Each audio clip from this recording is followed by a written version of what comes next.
Hi, everybody. It's Duarte Brown again. So excited to be with you this week. We're starting our second week of camp. And guess what?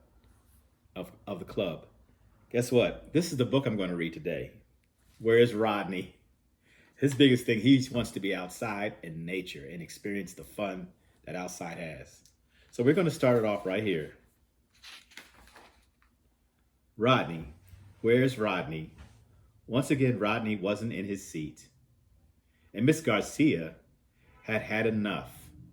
But Rodney had interesting things to do, like watch a big black bird soar over the cafeteria that smelled like yesterday's lunch, or catch a tiny pill bug creeping across. It was a pill bug creeping across the windowsill.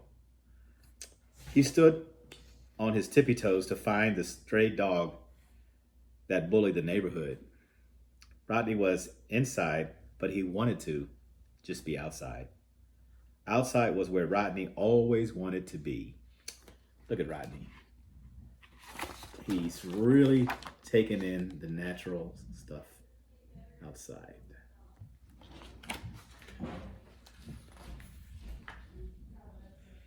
Miss Garcia let out a long, deep breath.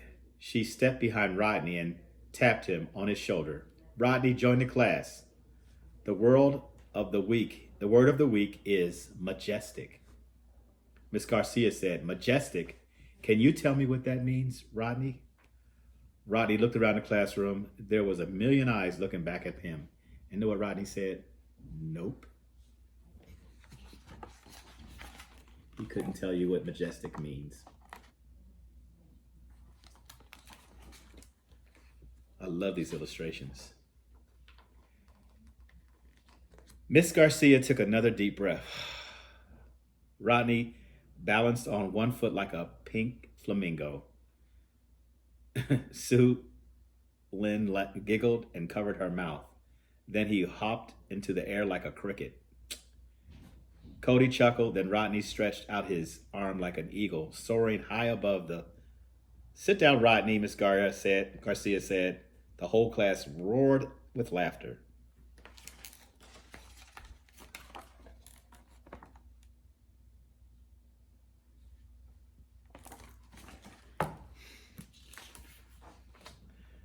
Okay, Majestic means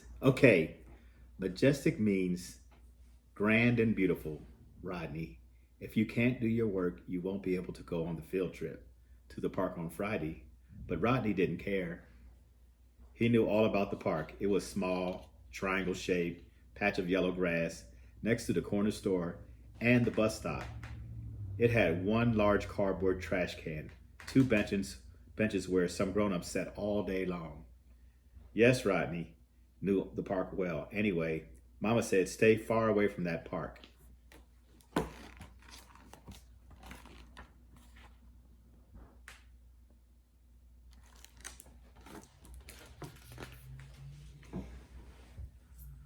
When the 3 o'clock bell rang, Rodney ran outside. He darted across the street, past Miss Jackson, the crossing guard.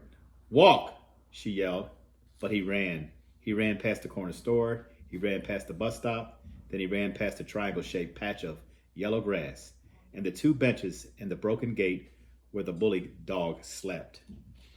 Now he could see Mama peeping out the window. She opened the door and gave him a big hug. "I'm glad you're inside," she said, but outside was where Rodney wanted to be.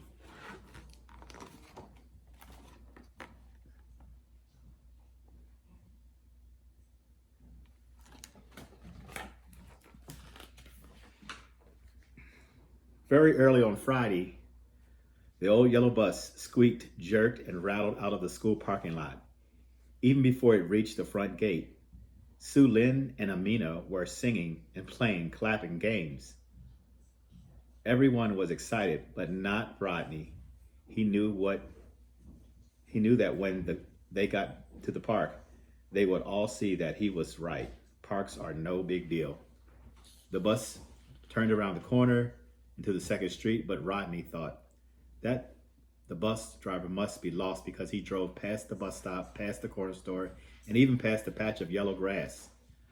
Sue Lynn and Amina kept singing and clapping. The old school bus rumbled, rolled, and creaked farther and longer than Rodney had ever been.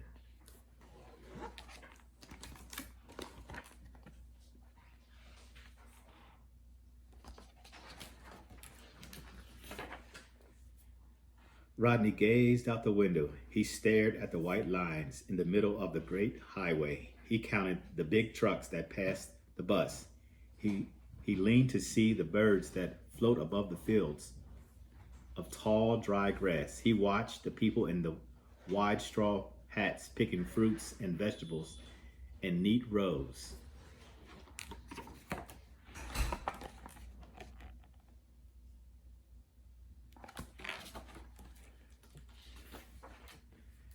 The old bus clanked, coughed, and choked.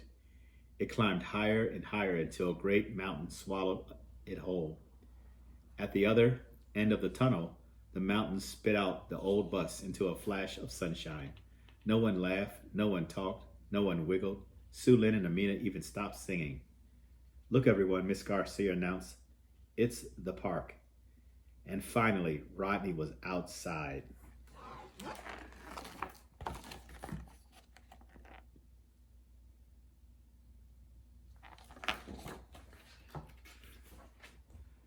At the park, he was higher.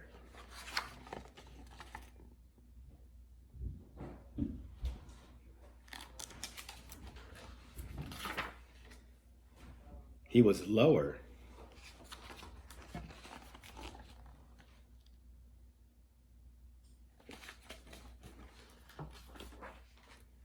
He was bigger and he was smaller.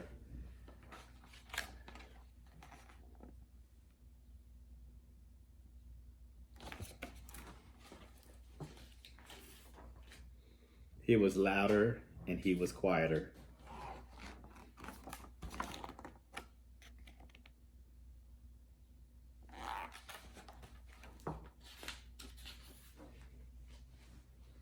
He was faster, he was slower.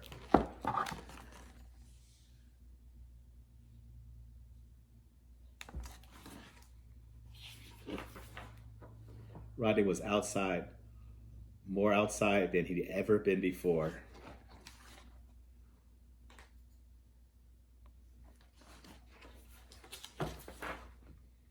The sun sank in the sky. It was time to leave. Some of the children chattered and giggled. Some munched on leftovers. Others dozed. Sue Lynn and Amina sang more songs.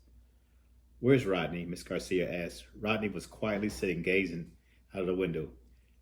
Miss Garcia sat behind him. "Do you like the park, Rodney?" "Oh, yes," he said softly. "It's majestic."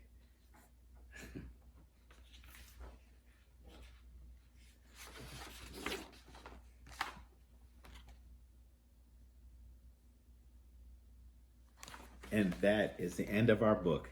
I love that story. And like Rodney said, that was majestic. See you soon.